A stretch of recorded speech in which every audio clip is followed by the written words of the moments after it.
Hello, my name is Jared Hosein, and my new novel is called Hungry Ghosts.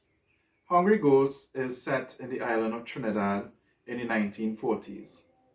Atop a hill lives Dalton and his young wife, Marley Chango. In the shadow of the hill down below is the barrack, a structure of rot and rust, where 5 families live communally. Among those families are the Sarups. The father Hans, his wife Shweta, and his son Krishna. One thunderous night, Dalton Chango vanishes, and his wife Marley is left panicked as ransom notes appear, as well as dead rats in boxes. Windows are broken. She hires Hans, who is the estate's farmhand, to act as a night watch. But as a relationship begins to form between both of them, so do tensions between both families. Hungry Ghosts is a novel about class, trauma, and religion.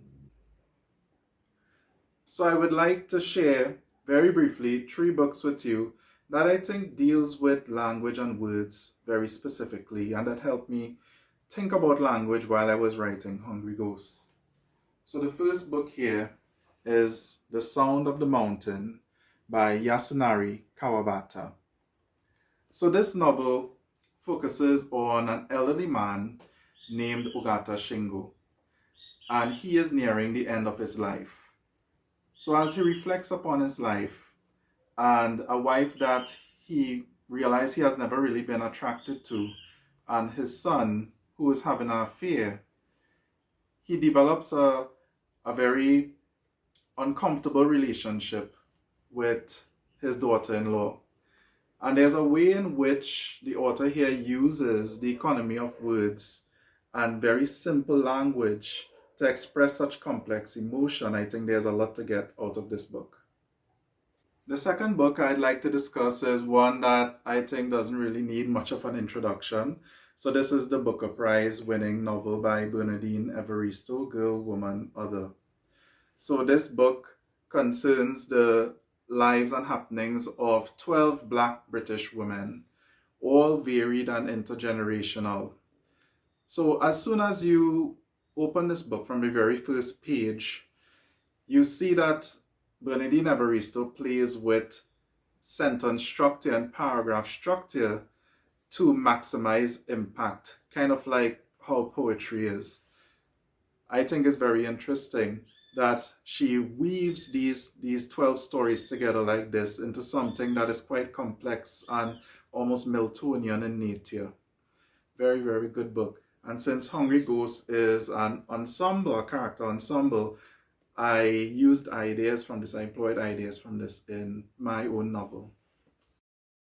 The last book I'd like to discuss is The Road by Cormac McCarthy.